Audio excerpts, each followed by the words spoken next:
Welcome back to the Now Morning Show. Of course, this being Tobago Thursday, we are keeping the focus on Tobago because this morning we're talking to Chris Roberts. You may remember the basketball player Chris Roberts of Bishops High, who attended the NBA or FIBA Basketball Without Borders training camp in Montreal, Quebec, Canada, and won the Sportsman Award at the end of the camp. Now, Chris led Bishops under 20 boys team to the National Secondary Schools basketball title in May, and the under 17 squad to second player.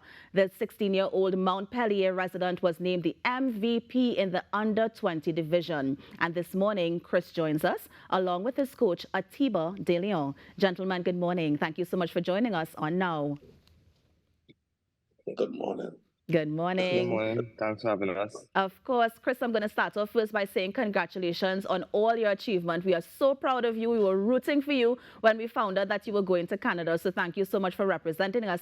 But I want to start with you first, Atiba, because obviously there was something that you saw in Chris that, you would have been encouraged to push him to achieve greatness. And so what was that special or unique trait that you saw in Chris?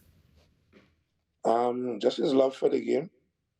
That's about it. His love for the game. He lives on the court. He eats, sleep, and breathe basketball, and that's all you really need from a player. Yeah, simple as that. Just his love for the game. I mean, but how were you able Love for the to? game. How were you able to instill that sort of discipline? Because I know with sporting activities in particular, there's a certain discipline that you must have apart from talent. Um, I think we had myself and the other, well, we have other coaches that our job was very simple. With him in particular, very nice and well spoken and disciplined young man. I guess he have good family background as well. Always a quiet and hardworking, very coachable young man. So the discipline, my spin of it was just pushing him and also allowing him to do his part of the job. My job is to give him the tools. His job is to use them, and his discipline is there, and I have no problem with him in that aspect of things. Yeah. Chris, your coach makes it sound so easy. I wanted to get your thoughts in terms of how you first started playing basketball and how you came to love the sport. So I started back in first form when I started at Bishop High School. Um, my One of my coaches, Coach Kerry Celestin, he was my PE teacher back in first form. And a day, I believe it was in the first term of first form, we were doing basketball as our PE sport. And he said the next time, yeah, his club had training, I had to be in training. If not, the next time we had PE class, he had give me 100 push-ups. Mm. So with that, I had to go to training. And just from playing, most of my friends were playing basketball from my group. So at first it started out being fun, but after a while, as I played and trained more, I just developed a love for the game. Nice. And how was your time at Bishop's High School? Did it encourage you to play the game? Did it shape you into the player that you are today? It is because I started off with playing with Bishops, then um, the first or second school league got cut short due to COVID. Right. But because I started to fall in love with the game during the COVID period, I would have training sessions with my coach, sometimes early morning, sometimes late nights. Even when everything was on lockdown, we'll go to the court by ourselves Mm. and do training sessions. And I believe um, without Coach Leston helped me during that period, I wouldn't have become the player I am. Yeah.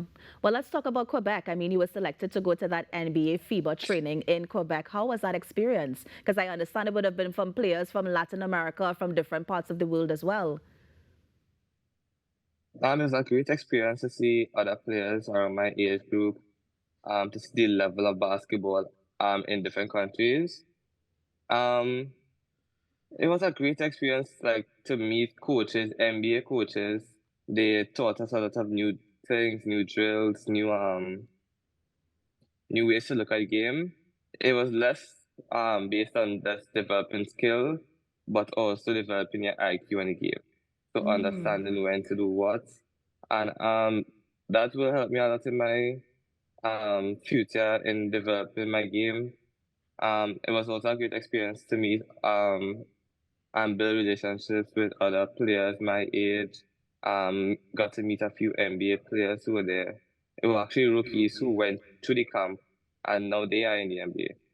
So they just came back to give back to us, and it was a great experience. So Across my obvious, so country. so obvious question, Chris, because you mentioned that you met some former NBA players. Some of the people who actually attended the camp are also now NBA players. So is NBA something that you want to aspire to? It is. Tell us more. So is it that you are going to keep on training? Are you going to migrate? I mean, how can you see yourself getting in that sort of association? Well, I'll keep on training during the summer, and probably next year I may go to a college in the US, Right. and then after that, keep training, keep developing my game, keep on getting better until I could get to the level required to make it to the NBA. Of course. I'm coming back to you, Coach, because as you rightly mentioned, it was easy with Chris in terms of how he handled his position. But how has his success also affected you in your career? It has done a lot for me. I even have coaches from abroad, reaching out, looking for players, looking at this country now as a destination to scout, So it has done a lot for me and done a lot for Trinidad and Tobago as well. Yeah. Chris, I'm coming back to you in terms of your future. What's next? So you would have graduated high school from Bishops. What's next for you at this time? Most likely I'll do a year six form just to continue developing my game, stay down here with my coaches, and Yeah. then hopefully next year I'll go away to college in America. Nice. You mentioned that you met some of the basketball players. Who did you meet? We met a player who just was on the rookie first team, Benedict Matherin. Met other players like Chris Boucher, he plays for Toronto. Um, Lou Dort, he plays for the Oklahoma City Thunder. I thought, what's his name? That's fine, but I actually want Um, to know as well. That's okay, Chris. I actually want to know as well who your favorite basketball player is, and tell me a team as well. I'm a fan of the Los Angeles Lakers, Of course. and my favorite basketball player is LeBron James. It has always been, Right. and that is not going to change. Now there's a argument with LeBron and Michael Jordan in terms of who is the best. I want to pick your brain. I know you're young, but I know you understand basketball as well. Tell me. Mm-hmm. Well, I would say LeBron. It might be biased because I never got to see, I wasn't in the moment when MJ was around, Right. but I would say LeBron. LeBron. All right, I'll leave that one right there, Chris. But I mean, you were also selected the Sportsman, or you were given the Sportsman Award of the Year. I mean, how did that feel, to be from this small country of TNT going up against everybody, and you were the one awarded with that Sportsman Award? I was greatly honored. I didn't expect it. I was actually shocked when they called my name. And then it was a great honor just to be able to be recognized for, just being who I am. Yeah. Coach, I'm coming back to you. I saw you laughing when he said LeBron over MJ. I mean, do you think he needs some more training in those quarters in terms of who the best may be?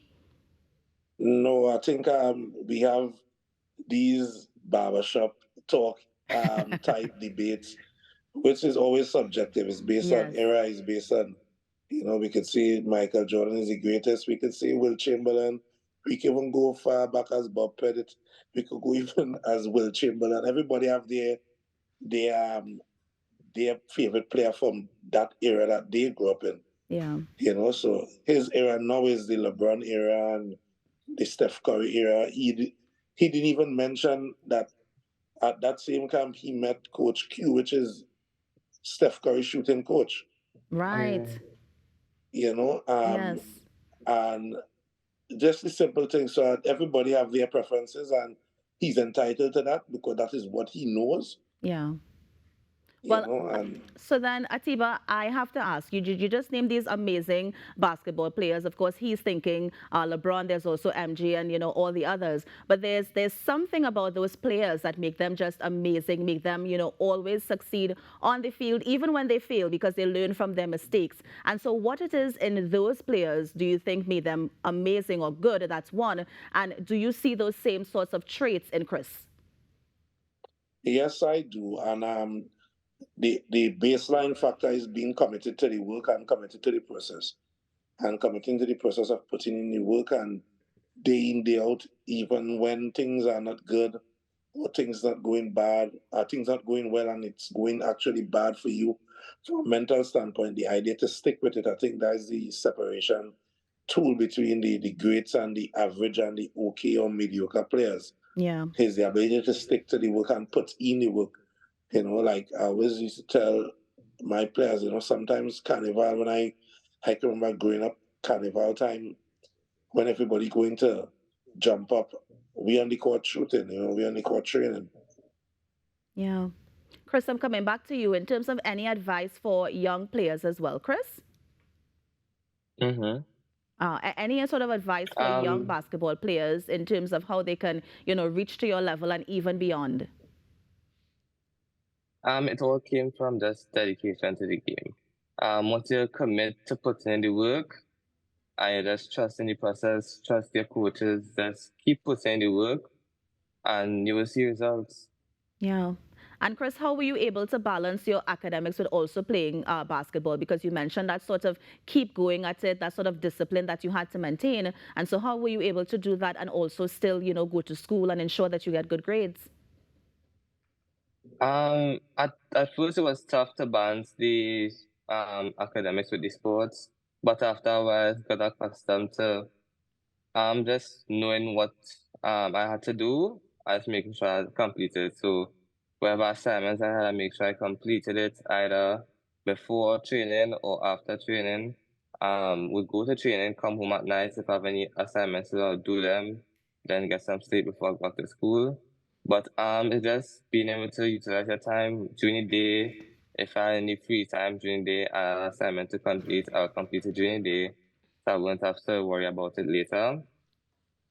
Nice. And the teachers at Bishops, then they made it somewhat easier on us to be able to um, pick up all the information and just be able to retain it. Yeah. Chris, thank you so much for joining us this morning. Again, congratulations on everything you've achieved. I'm keeping the name Chris Roberts at top of mind because I can imagine the damage that you can do if you eventually make it to NBA. So thank you so much for joining us this morning and all the best with your future endeavors. Thank you.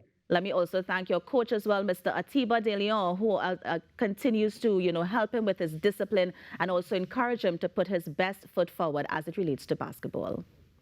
What you guys think? Amazing. I mean, yeah, congratulations to you, Chris. Looking forward to seeing so much more come out. And I feel you with LeBron. I mean, 2008 gold medalist.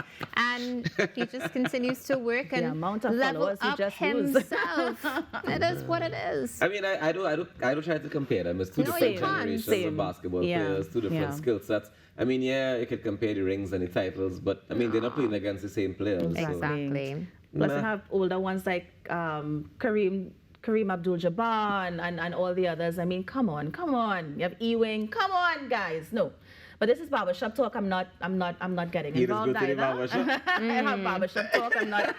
Barbershop talk is a general term, right? Which means a space for people to have controversial conversations. No, because we do have hairdresser conversations by the barber. But we do have salon. That talk. That is called rum talk, rum shop talk. So that is there's a general barbershop. conversation. No, there's a general talk term. is very specific. No. Barbershop talk can ease its way into salon talk. It can ease its way into Facebook conversations. All right, so after De Leon, all right, after De Leon, it's salon. Yes. I mean, it is what it is. It is what it is. So we are going to take a break because, guys, you have so much more coming up on the show. It's Tobago Thursdays. It's also Thankful Thursdays. And we're so thankful to be in your company. But stay with us because we're going to take a quick break. I'll be right back. We just take a break. A break. As we are going to conduct